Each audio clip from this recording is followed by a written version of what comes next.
Dante's discussion. Welcome back to another edition of Dante's discussion. That's right, this is the questions portion where I ask you the questions and answer them. Like last week, I'm gonna maybe put a little bit of my opinion in this question. Of course, it pertains to Dark Souls 2 and PvP, like probably I think every other one. But the question is, what makes a great PvP player?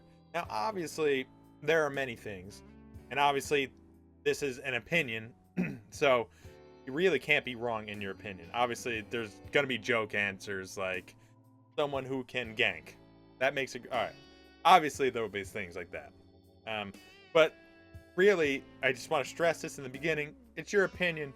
Doesn't mean it's right or wrong. It's your opinion. So just go with it. Put it in the comments below. Tell me what you think.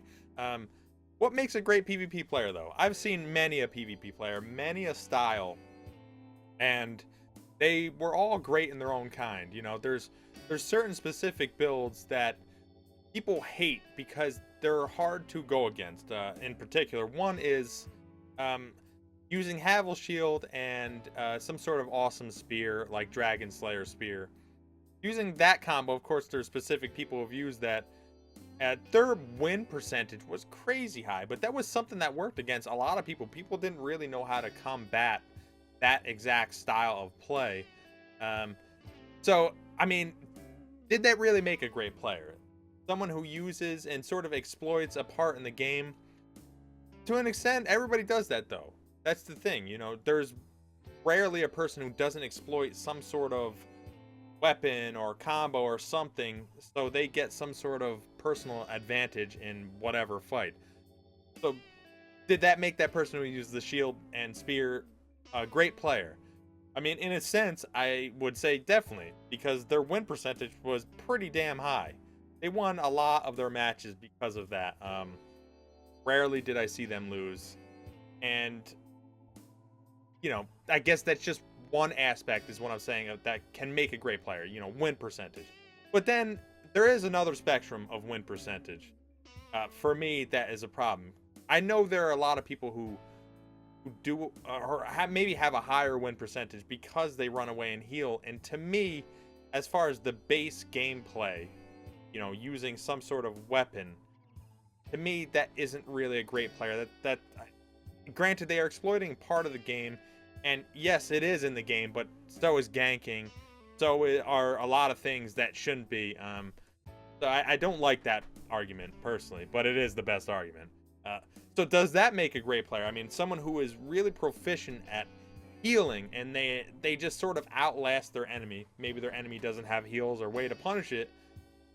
Does that make a great player? I don't know. I mean, to me, I try to look at it as a base type of game with basic controls. I mean, I try to put it in perspective of other games that are that might have actual tournaments, you know, live tournaments, whatever, on Twitch, wherever. And I try to base it off that, like, what are the rules of those? Because, you know, I always try to bring this up. Smash Brothers, that's a fighting game.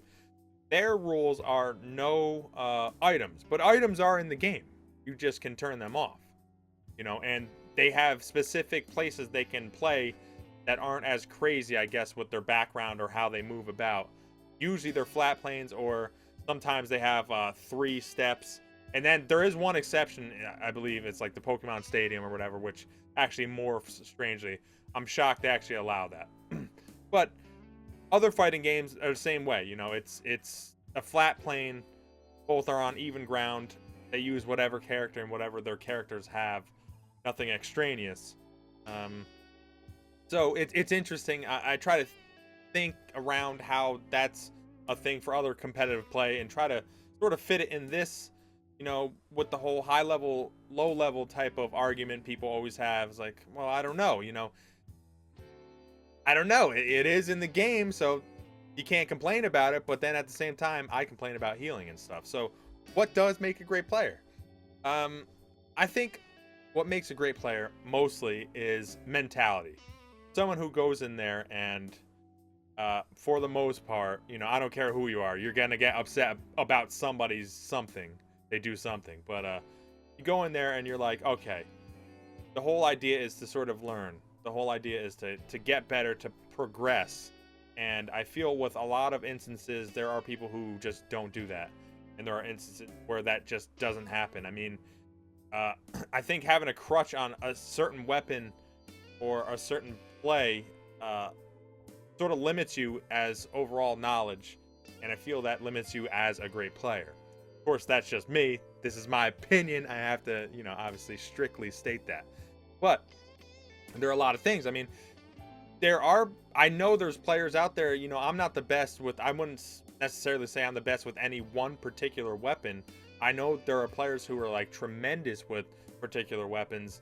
And does that mean, they're a great player? I mean, they spent their time and effort learning one weapon or one type of weapon extremely well, better than most. Does that mean they're a great player?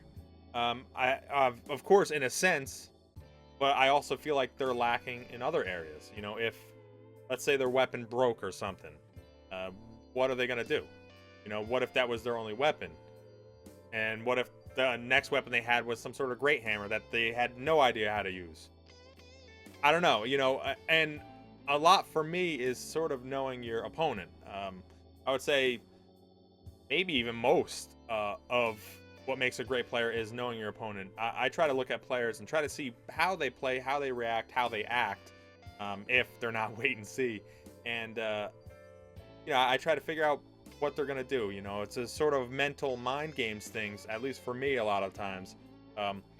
Try to fluster them and mess them up. And I think knowing all the weapons and how to combat all the weapons or most of the weapons in the best way you can in your one build or whatever, I think that makes a great player. I always talk about wait and see players. Now, some of you might not exactly know what I mean by wait and see players. Wait and see player is a person who only reacts. And I'm not talking about someone who backs up to get stamina or someone who, rolls away to not get hit. That's not what I'm talking about. I'm talking about someone who literally only does something after you do something. So this is especially terrible against someone who has a big weapon, because you can't do anything. There's only so much trickery you can do with a big weapon. I'm not going to pretend like I'm the best with bigger weapons, great hammers, whatever, but I know that there's only so much you can do. And usually if you do a trick once, it's only going to work once, maybe twice if you're extremely lucky. But that's what I'm talking about. I don't necessarily know. I think there is definitely some skill in wait and see, as far as reaction and being able to react quickly, sure, but that's only part of the aspect. I feel as though they're missing out from the grander, scheme, if you will, of the game, and that is a problem to me. What if they didn't play that way? I feel like I can play a wait and see player, I can play an aggressive style, and I can play a style of spacing and sort of tit for tat. But I don't think many people can do that. I can switch up a lot how my style works. One thing I'm not that great at is parrying, and I'm just not that good at it. I don't know why. I don't know if I can't react or I can't predict. I'm usually just like a little bit off. But my framing or my parrying percentage wise of me attempting versus getting is like extremely high, because I almost do it when it's a sure thing, because I don't think the risk is worth the reward, personally. Now, someone like Lord Relic, who is awesome at parrying, that's definitely a skill set. Does that make him a great player? I mean, what if the only thing you were good at was parrying, but you really couldn't do anything else? Does that make you a great player? I would argue that it doesn't. I would argue that it actually just makes you really good at parrying, and that's a skill in itself that's really good. But I think making a great player is more about all-aroundness, if you will, about playing the game, knowing the weapons, knowing the, not necessarily armors. I mean, obviously there's certain armors that you're gonna have to know, Havels and whatnot, but most armors are pretty similar. Knowing, how poise works, knowing the ins and outs of all weapons, how to defend, how to block, or maybe roll, or not get roll punished. All these different things that come together. I think that's what really makes a great player. I think if you're just really good at just one thing, I don't know. I would argue that it's probably not the best or the greatest player. So anyways, just sound off in the comments below. Tell me what you think. Hopefully in 2 weeks I will be able to put your answers in the answers video. I hope you enjoyed this one. I hope you enjoyed this question. Let me know what you think. Like, comment, subscribe, and I will be back.